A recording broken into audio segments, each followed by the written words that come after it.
Alô, alô, bom dia a você que está agora conosco ao vivo, você que já segue a Milton Nery, programa Turismo e Debate Brasil na DHTV Brasil. Mais uma vez, satisfação estar contigo. Você que vai ver depois, boa tarde. Você que vai ver mais depois ainda, boa noite. Nós estamos aqui na DHTV Brasil, a TV do turismo, da cultura, da educação, porque educação é turismo e turismo também é educação, da tecnologia, do entretenimento, da música e da notícia boa. E notícia boa, maravilhosa, é receber alguém aqui muito especial aqui na nossa edição de hoje. Estamos aqui com o Dr. Luiz Carlos Pegas, ex-secretário de Assuntos Internos e Jurídicos da Prefeitura de São José dos Campos. Ele que tem uma trajetória como advogado, como atuando em instituições. A gente vai falar um pouco sobre tudo isso. E nós convidamos ele para vir aqui para falar da nossa São José dos Campos, para falar do Vale do Paraíba, a sua percepção como advogado, como administrador, os conselhos que ele participou dentro das empresas. Então, eu quero aqui dar bom dia, doutor Luiz Carlos Pegas. Bom dia, Milton, e bom dia também os telespectadores aí do seu programa. Estamos aí, vamos ver se eu consigo relembrar, né? A idade faz a gente esquecer alguns pontos, mas eu acredito que a gente relembre tudo de bom que aconteceu nesse período aí, que você vai nos indagar certamente sobre essa grande cidade que é São José dos Campos, né? Exatamente. Eu não estou em São José, viu, Pegas? Eu estou no Vale do Paraíba, meu estúdio fica no Vale do Paraíba, a 300 quilômetros de São José dos Campos. Então, estamos aqui, próximo ao Rio de Janeiro, próximo à divisa com Minas e também ao estado de São Paulo. A gente está atuando aqui, e daqui a gente se desloca para o Brasil todo. Nós estamos aqui, Pegas, numa live debate. Eu não sou um jornalista, eu sou um economista, sou um comunicador, nasci comunicador da minha identidade, da minha natureza, e um consultor organizacional de comunicação e marketing há 23 anos. A gente criou a DH Brasil, que é a Agência de Desenvolvimento Humano Brasil, que é uma instituição que tem como proposta, e está fazendo a missão acontecer, promover desenvolvimento de indivíduos e comunidades, pelo turismo, pela cultura e pela educação. Então, aqui, tudo a ver contigo. Eu quero historiar um pouco aqui a sua atuação, destacando a tua posição como secretário de Assuntos Internos e Jurídicos da Prefeitura de São José dos Campos, momento áureo, naquele momento que São José teve a primeira eleição, pós ser estar enquadrado como instância que a gente nunca entendeu o negócio da água, instâncias hidro, não sei das quantas, mas quem viveu no CTA como eu, quem tem berço na aeronáutica como eu, a gente sabia que esse negócio de instância, na verdade, era uma área de segurança nacional ali. O prefeito era nomeado pelo governador, pelo presidente da República, e aí entrou uma figura que eu conheci, ilustre, quero saudá-lo. Aqui não sei se você mantém frequente contato com ele, se o mantiver, compartilhe para ele. Joaquim Bevilacqua, prefeito de São José dos Campos por 2 vezes, e ele inaugurou um novo espaço, um novo momento de São José dos Campos como prefeito eleito. Isso determinou muitas mudanças na percepção da gestão. Lógico que a gente não pode deixar de mencionar o que eu considero um grande pensador, um grande estrategista como prefeito de São José dos Campos, foi Sérgio Sobral de Oliveira. Então, Sérgio Sobral de Oliveira, eu morei muitos anos no CTA, meu pai é militar da aeronáutica, está com 93 anos, seu Nélio. A gente conhecia a referência do, depois, brigadeiro, à época coronel Sérgio Sobral de Oliveira, e ele levou para a administração a visão, a percepção de gestão, estrategista, marqueteiro, um militar marqueteiro, que é coisa rara, projetou muita coisa. E eu cito sempre o Código de Posturas Municipais, o Código de Obras da Prefeitura. Ele implementou uma modernização e apontou São José dos Campos para o futuro. É assim que eu percebo. O primeiro emprego meu na vida foi como fiscal do parquímetro em São José dos Campos. Você imagina década de 70, São José dos Campos era a segunda cidade do Brasil com controle de estacionamento. Só tinha Curitiba e São José. Então, assim, de lá para cá, tudo que foi plantado naquela época, o código, eu controlava o trânsito. Depois o Benítez, saudar aqui o Benítez, advogado, colega seu como advogado, que foi o diretor de fiscalização da prefeitura. Depois nos encontramos na Avibraz, porque ele passou a ser jurídico da Avibraz, assumiu outras funções posteriores. E o Benítez gostava da minha atuação. Ele disse: eu soube aí que você vai fazer vestibular, tal, se você passar, eu quero te promover agente de postura municipais. E era, quem estava na fiscalização, o auge era ser fiscal de posturas. E o Benítez privilegiava universitários, porque ele tinha uma preocupação com a seriedade e a conduta do agente fiscal, a questão de desvio, de postura. E ele falava assim: o universitário idealista, ele não vai se corromper. Vai se corromper se ele tiver um desvio de caráter. Mas ele, tudo garoto, todo mundo querendo começar a vida e fazer. Então foi um momento interessantíssimo. Então eu quero abrir aqui, com essa sequência, né? Sérgio Sobral de Oliveira, Edinardo de Paula Santos, que deu prosseguimento. Na época que eu entrei era Edinardo e depois Joaquim Bevilacqua. Então, peço a você para se apresentar. Tenho dados aqui da tua trajetória que eu vou citar, mas eu queria que você se apresentasse ao nosso público aqui, que é diverso, o advogado, o secretário e o cidadão, o joseense. Onde é que você estava na administração, Sérgio Sobral de Oliveira? Onde é que você estava na administração, Edinardo de Paula Santos? A palavra é sua. Bem, eu cheguei em São José dos Campos há 56 anos atrás, no dia 5 de janeiro de 59. Nós viemos da cidade de Cruzeiro. E quando nós descemos ali na estação, nós ficamos maravilhados. Nós nunca tínhamos visto uma rua com duas mãos de direção e uns postes com as lâmpadas compridas, esquisitas, que a gente nunca tinha visto. Quando chegou a noitinha, nós voltamos lá para Mário Galvão para ver aquela luz acesa. Então, essa dimensão de modernidade foi o primeiro contato que nós tivemos com São José dos Campos. Foi muito bom. E evidentemente, que nós participamos, quando chegamos aqui, tinha 30 mil habitantes. No ano seguinte, tinha 60. No outro ano, 180. Então, nós percebemos, assim, a evolução muito rápida da cidade, né? Meu pai tinha um negócio na Rua Paraibuna, e a Rua Paraibuna era de terra. E o Sobral, uma das primeiras medidas que ele tomou, que nós achamos muito importante, que não aparece, ninguém fala até agora, que foi um serviço na infraestrutura de escoamento de água do Jardim São Dimas. Era um gigantesco tubulação que descia até o fundo do vale. Então, São Dimas deixou de ser alagado, né? E, em seguida, iniciou o processo de asfaltamento das ruas, da Vila Diana, tudo.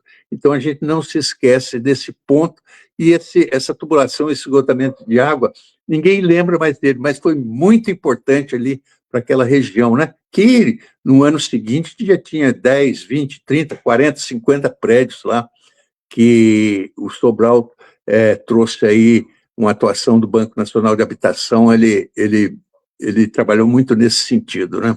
Então, essa é a impressão que eu tive de São José quando nós chegamos aqui, né? E foi uma impressão muito boa. E eu queria, você colocou um dado aqui, que eu viajei. Vamos ver se eu entendi direito. Sua família de Cruzeiro, você chega em São José dos Campos numa determinada data, que eu fiquei na dúvida se é 69, acho que foi 69. 59. E aí você cita 59, aí você cita a luz que você viu. Eu queria que você trouxesse um pouco suas memórias afetivas, para você contar assim, que idade você tinha, como é que era a família, quantos irmãos. Você já citou que seu pai tinha uma atividade. Eu vi que você é colega meu numa outra geração do João Cucino. Cita um pouco a tua vida, que idade você tinha, a tua caminhada, sendo adolescente ou criança, até começar a tua vida profissional em São José, e a gente vai intercalando com as administrações públicas, por gentileza. Então, quando nós chegamos aqui, eu tinha 13 anos. Estava na terceira série, cheguei e ingressei na quarta série, né? E na quarta série, eu tinha um nosso colega, só para relembrar a época, João Vitor Guzzo Strauss, que foi o autor da nossa bandeira. Nós estávamos na quarta série, quando a professora Madureira Ramos fez um concurso, né? Ela era secretária de Cultura do prefeito Sérgio, acho que do Eumano Ferreira Veloso, e o João Vitor ganhou lá o primeiro lugar, que é a atual bandeira nossa. Então, eu cheguei aqui com 13 anos. Nós éramos 6 irmãos. O mais velho já estava formado, ele tinha estudado o Senai em Taubaté e permaneceu lá em Cruzeiro uma determinada, ainda quando nós mudamos, ele permaneceu lá, que ele trabalhava na Fábrica Nacional de Vagões, né? E nós viemos para São José dos Campos por motivos de procura de escolas. Lá em Cruzeiro só tinha escola normal, né? Depois do ginásio, só tinha escola normal. E meu pai colocou, assim, 3 opções de mudança. Ou Curitiba, onde ele tinha um irmão, ou Belo Horizonte, que ele tinha o melhor amigo dele, ou São José dos Campos.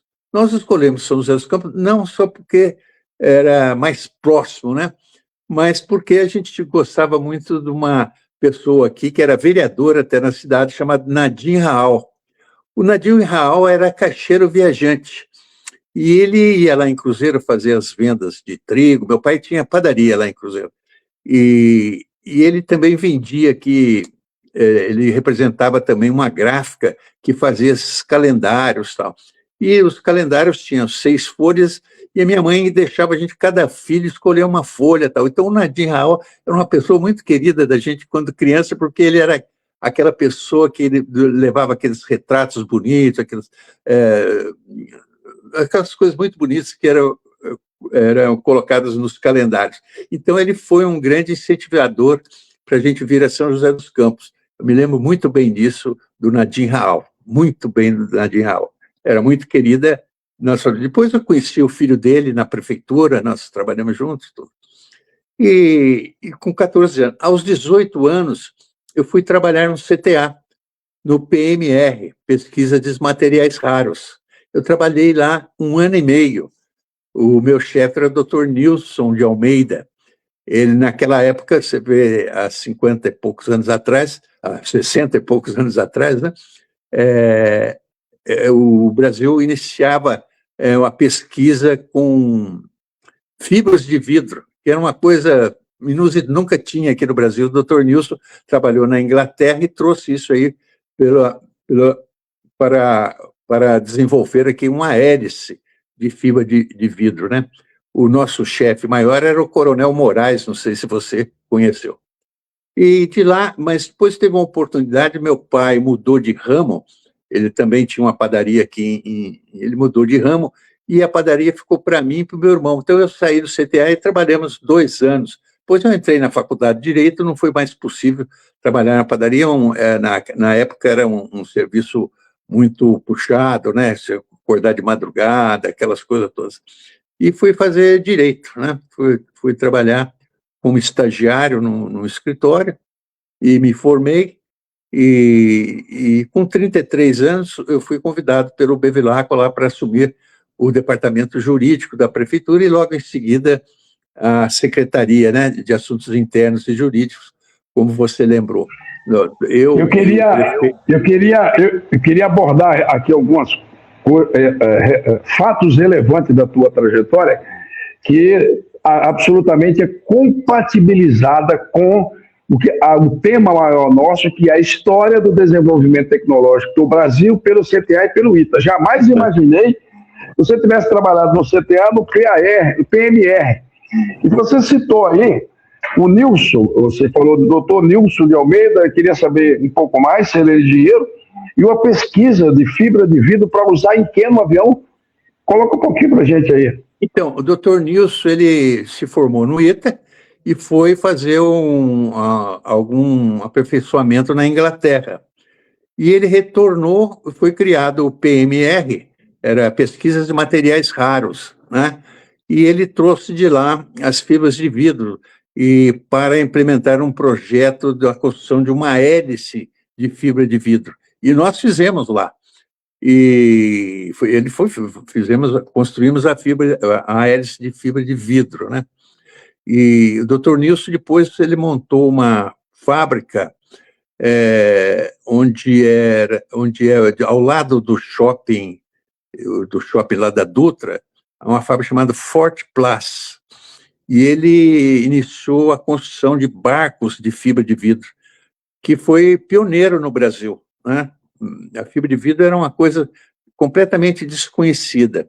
E eu trabalhei muito pouquinho com ele, colaborei lá na fábrica dele, na Fort Place e tal, e nós tínhamos um modelador italiano chamado Gerson Camata, muito capaz, né, de fazer as modelagens, mas foi muito bom. E saí de lá triste, mas eu tinha que melhorar, era um passo maior na vida financeira da gente ser comerciante lá. Foi um pouco tempo, porque logo eu entrei na faculdade de Direito. Mas o CTA foi para mim uma grande... Foi meu primeiro emprego, né? Naquele tempo, 18 anos, a gente tinha que tomar um rumo na vida, não era muito fácil como é hoje, né? Não podia... Os estudos teriam que ser pagos por mim mesmo, né? Então foi isso. Foi uma boa atividade na minha vida, um bom período da minha vida, eu ter trabalhado lá no PMR com o Dr. Nilson Marques de Almeida. Eu queria que você abordasse na sequência. Eu estou tentando aqui dar uma dinâmica, mas você fica absoluta à vontade. Se você acha, faltou isso aqui, eu quero volta. Eu queria que você citasse essa coisa, eu vou fazer direito. Como é que foi essa descoberta que você ia fazer direito? Vocação, dons, referência de outras pessoas?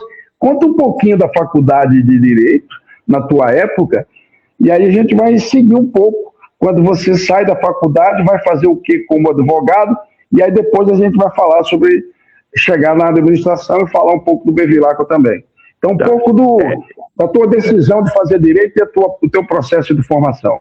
Então, eu, naquele tempo, todos os rapazes queriam prestar vestibular para o ITA.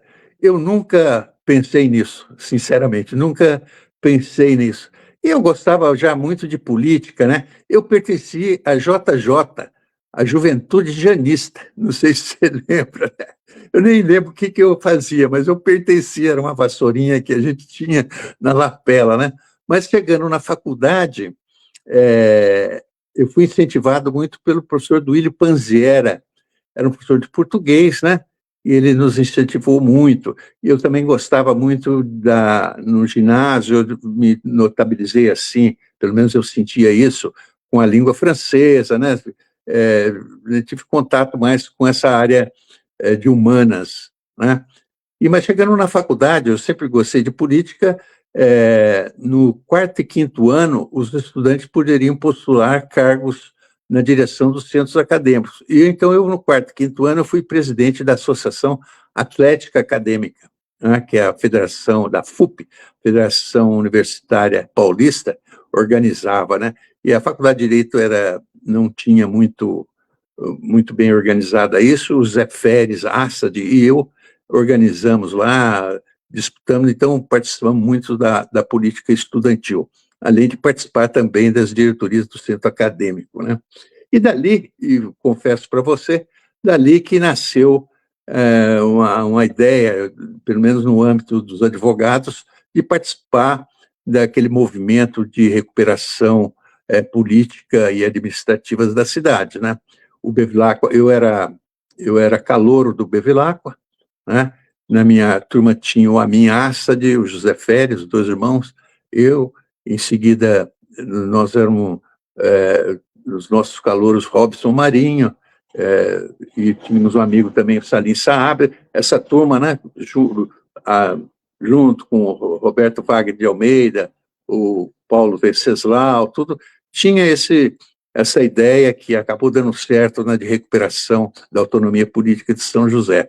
Eu participei desse grupo, talvez por isso que o Bevilacqua talvez tenha me indicado lá para ser seu secretário, né, que foi, para mim, foi uma grande honra, com 33 anos de idade, né, advogado, naquela época, advogado trabalhista, né, e foi muito bom, foi muito bom. Foi eu aprendi mais do que ensinei lá, né? Vamos falar um pouco disso, porque, lógico, eu estou conhecendo sua história agora, com mais detalhes, mas eu sempre tive facilidade de olhar para as pessoas e ter várias interpretações. Então, assim, quando eu te vi na prefeitura, no contato profissional, né, não imaginava que você tivesse 33 anos, eu devia estar com 22 ou 21, alguma coisa assim. Eu olhava você tinha uma postura de muita serenidade e, ao mesmo tempo, demonstrava facilidade para se comunicar, como a maioria dos advogados. Então, havia essa deferência, Luiz Carlos Pegas. Eu posso dizer porque, como eu atuava na área de organização e métodos, dentro do planejamento, no primeiro momento, eu tinha essa leitura já pelos meus dons, que eu sou comunicador, né? Gosto da estruturação, fui fazer economia por uma série de motivos, então eu tinha uma leitura sua de alguém que se comunicava muito bem, tinha uma postura que eu admirava, a tua postura profissional, a maneira como você se portava, e a gente percebia a deferência dos outros secretários em relação a Luiz Carlos Pegas. O próprio Peternadas tinha uma leitura, uma deferência ao Pegas, era muito do Pegas e tal. Então a gente vai vendo as coisas. Eu queria que você retratasse um pouco o chegar, né, o convite do Bevilacqua, que realmente ele fez. Eu lembro, o povo é razão, né? Me chamou muita atenção, o povo é a razão. Uma frase sintética que pegou em São José e colocou ele como aquele cara que veio para resolver, né? Com olhar social, com olhar de políticas públicas sociais e tudo mais. Então eu queria que você retratasse um pouco essa tua chegada, pós-convite, como foi, como é que você chegou, foi indo, a gente vai falar dos seus colegas secretários, vai me ajudar aqui a relembrar os secretários, mas esse momento seu, né, essa conquista, porque você tem orgulho, porque foi uma conquista na tua carreira, ser diretor do departamento jurídico e depois secretário de Assuntos Internos da Prefeitura de São José. Eu queria retratar com calma suas percepções, suas emoções em relação a isso. Então, foi uma surpresa, né? Não foi, a escolha foi uma surpresa. E eu cheguei na prefeitura, sinceramente, não tinha a mínima ideia do que era a estrutura interna da prefeitura, porque havia uma divisão política em virtude do regime daquela época. Existiam dois partidos políticos, né? O partido dominante daquela época era a Arena, nós éramos do MDB, então a gente não tinha nem... havia um antagonismo ideológico assim, muito forte, né? E nós não sabíamos o que acontecia na prefeitura, embora depois a gente ficou sabendo que era igual, todo ano, qualquer prefeito, tudo era igual, não era tão diferente como a gente imaginava. Mas eu cheguei sem saber nem a estrutura que existia lá. Felizmente, eu tinha um vizinho meu aqui, no meu bairro, que é o Ricardo Mendes Trindade, que era procurador da prefeitura já há algum tempo. Eu procurei o Ricardo, ele me deu mostrou a estrutura lá de funcionamento, e nós logo começamos assim melhorar, convocamos ali do Serviço de Fiscalização José Roberto Forniol Rebelo, que foi meu braço direito lá na prefeitura. De lá ele era advogado, ele foi um dos melhores procuradores, ainda depois se tornou até juiz de direito, hoje aposentado. Ele deu muita força. Então, o pessoal que estava na prefeitura era de alta qualidade quando nós chegamos, muita boa qualidade, né? Nós não levamos ninguém de fora. Eu consegui recolher, assim, no quadro geral da prefeitura, muitos servidores que se tinham formado em direito, foi trabalhar conosco lá. Nós estruturamos o departamento lá de maneira, acho que, muito eficaz. E tenho orgulho até de dizer que duas pessoas importantes também nessa época, nessa reestruturação, nessa mostragem nova lá da administração do Bevilacqua, foi o Ival Kiko e a Irene Martini, que eram os funcionários que foram organizar a divisão de patrimônio imobiliário de São José dos Campos, e cuidando também da fiscalização de loteamentos. A cidade estava um crescimento muito veloz, e os loteamentos clandestinos afloravam. A gente tinha que evitar essa possibilidade para não criar problemas futuros, como realmente ocorre com esses loteamentos quando são clandestinos. Desses dois procuradores também foram pessoas importantíssimas lá na minha secretaria, né? Além do Sidney Paz e tantos outros lá que nos ajudaram, que foram tantos que não consigo me lembrar todos, mas foi um negócio muito gratificante, né? E nós organizamos, só uma lembrança, e foi junto com o planejamento, nós organizamos ali o pronto-socorro burocrático. Não sei se você se lembra disso. O que seria o pronto-socorro burocrático? É o poupa-tempo de hoje, né? O munícipe chegava para algum problema, o servidor, se não fosse resolvido ali no balcão, o servidor acompanhava o munícipe aonde ele teria que ir, nas repartições, e ele saía pela porta lá com o problema resolvido, né? Então, era o poupa-tempo da época, ele chamava pronto-socorro burocrático, né?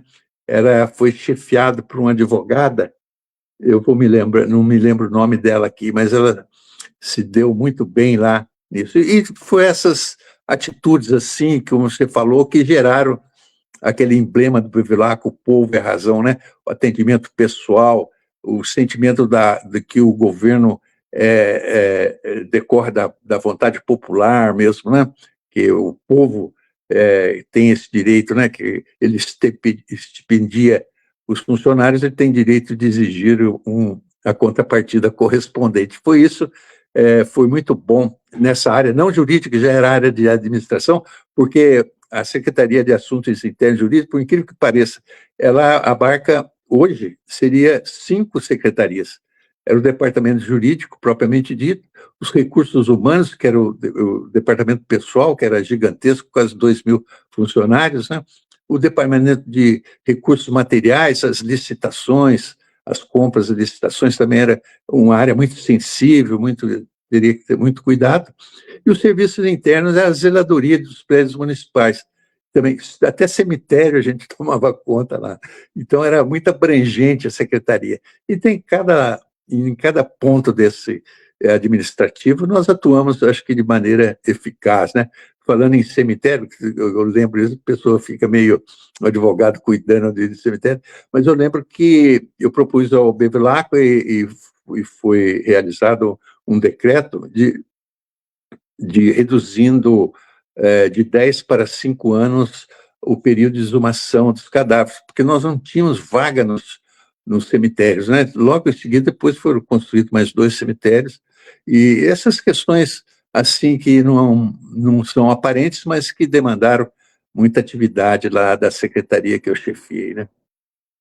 Bom, vamos abordar aqui um contexto. Você acabou de citar algo que me surpreendeu muito: pronto-socorro burocrático. Isso é inovador.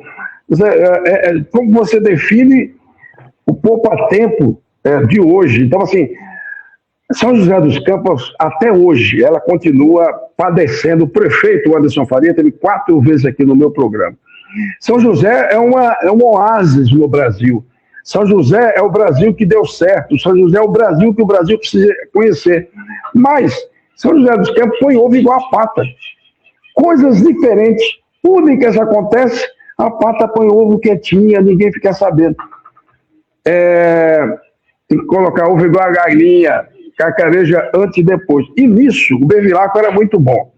Era muito bom, ele tinha essa visão, a visão estratégica, a visão da comunicação. Eu queria que a gente agora fizesse, pelo seu olhar, porque eu tenho o que dizer em relação ao Bevilacqua, mas fazer aqui uma espécie de uma homenagem a Joaquim Bevilacqua pelo seu papel estratégico, num momento de virada para o desenvolvimento de São José dos Campos, e eu queria que você trouxesse fatos que você lembre da sua relação pessoal e da sua relação profissional com ele. Você, secretário, 33 anos, talvez o Bevilacqua tenha mais idade que você, chega ele de Brasília como deputado federal, eu acho que o Robson era deputado estadual.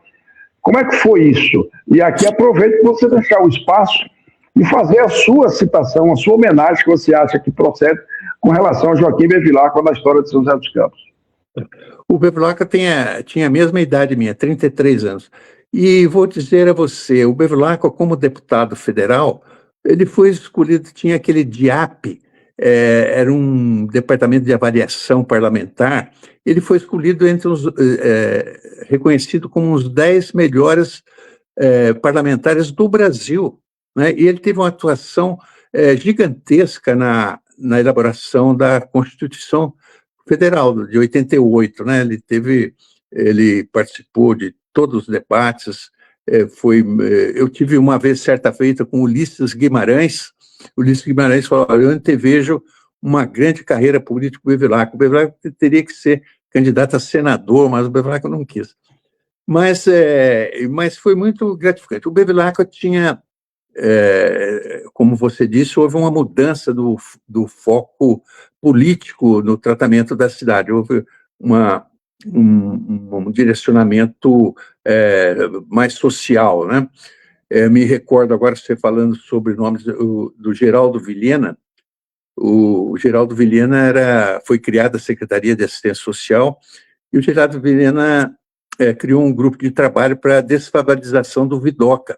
O Vidoca era a maior favela que existia no Brasil, da Dutra até onde é Maruté, lá aquele lago que fornecia água para o CTA, esqueci o nome daquele lago, tinha uma favela gigantesca, né? E o Vilhena me convidou, o Valci de Souza Lima, que era o secretário de Saúde, o secretário de Educação, o professor, que agora me perdi o nome, que foi até o reitor aí da Univap, que criou a Univap, o Gagione.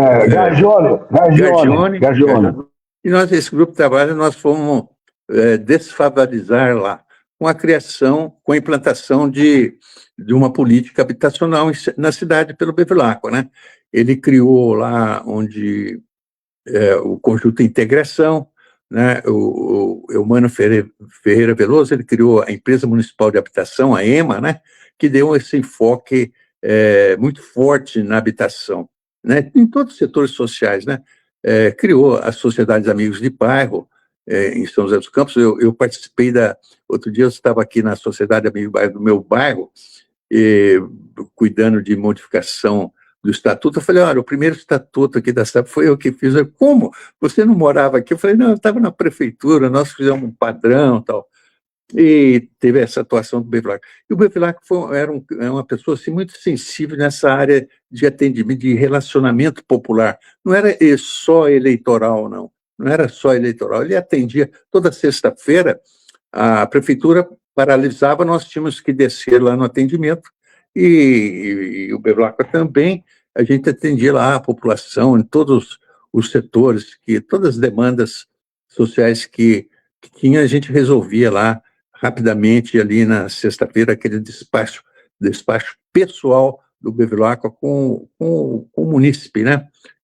Então foi muito importante. Eu acho que o Bevilacqua talvez tenha sido, talvez não, foi o prefeito de maior sensibilidade política de São José dos Campos. Eu acho que ele entendia, né? Ele sentia o que era, havia a necessidade e o direito, né, da população reclamar, ser atendida nas suas demandas, né? E o governo dele, eu acho que foi muito bom na questão de mobilidade, né? De mobilidade, que hoje é um tema muito, muito acentuado, né? Nós tivemos lá, desde o Marcondes, desobstruindo lá a Avenida São José, depois o anel viário, o início do anel viário, o Sobral projetando, o Edinardo arrumando lá o fundo do vale, o Vidoca, o Bevilacqua construindo alguns viadutos, e assim a Ângela depois. Tal. Então, foi o Bevilacqua ele anteviu esse problema da mobilidade como uma questão que teria que ser resolvida, né? Eu quero aproveitar aqui, né? Eu vou te dar uma missão aqui, se você topar. Eu quero convidar você para vir ao programa e trazer o Bevilacqua. Vocês vão fazer uma edição com o Bevilacqua. Queria que você telefonasse para ele, fala com ele, olha, está sendo convidado para contar sua história, sua gestão em São José, na ADH TV Brasil com a Milton Neri. Eu sempre admirei tudo isso que você está colocando, eu percebia, eu era estudante de economia, então estava ligado nesse contexto, e eu, quando entrei na faculdade de economia, que foi o Benítez, disse, olha, Milton, se você entrar, você vai ser promovido a postura, eu fui para a postura municipais, e eu olhava o organograma, sempre tive um olhar estratégico, como é que funciona isso aqui, e aí eu percebi, quando houve eleição e entrou Joaquim Bevilacqua, eu comecei a interpretar essas mudanças que você está colocando, essas percepções de uma antivisão das coisas que o Bevilacqua começou a implementar.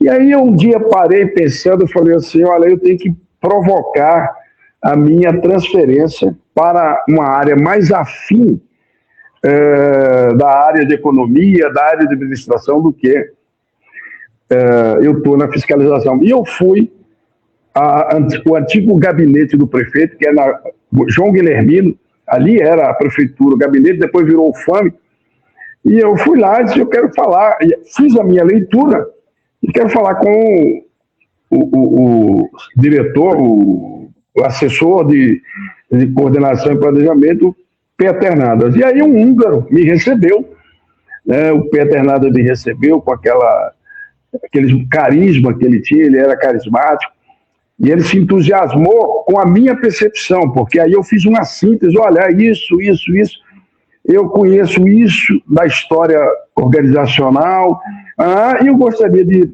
se houver oportunidade de sua compreensão, vir para o planejamento.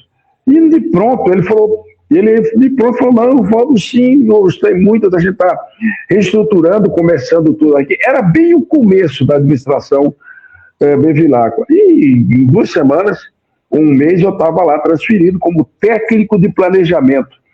E como técnico de planejamento, minha primeira função, eu coordenava o orçamento da saúde e da educação. Portanto, eu passei a interagir com o Gargione, o professor Gargione, Patrícia Gargione, e com o Valci. Então, interagia direto, porque o orçamento da saúde é isso aqui, a Milton vai fazer a gestão disso aqui. A escola tal, está previsto, a escola está feita, está caminhando. Então, eu ia lá, sentava com o secretário para dar uma olhada entre a compatibilidade do orçamento com o fato. E aí eu tinha que gerar relatório para o Peter Nadas e ele, consequentemente, para o prefeito. Então, eu queria citar isso aqui e reiterar a você, estou esperando sua confirmação, vamos trazer o prefeito, quem foi prefeito sempre continua prefeito, Joaquim Bevilacqua, para estar conosco numa manhã dessa aqui tão agradável. Então, eu queria deixar você à vontade para algo que eu tenha atrapalhado aí no seu raciocínio que você queira complementar. Não, você falando sobre a área de saúde, me lembrei que também no governo do Bevilacqua foi implantado as unidades básicas de saúde. O Dr. Valci tinha como chefe principal lá da sua equipe o Dr. Gilson de Carvalho. O Dr. Gilson de Carvalho ele esteve na conferência de Alma-Ata lá na Rússia sobre saúde e ele trouxe essa novidade, foi pela primeira vez no Brasil mesmo, que foram implantadas essa unidades básicas de saúde naquela concepção de gradação das condições sanitárias das pessoas até chegar num hospital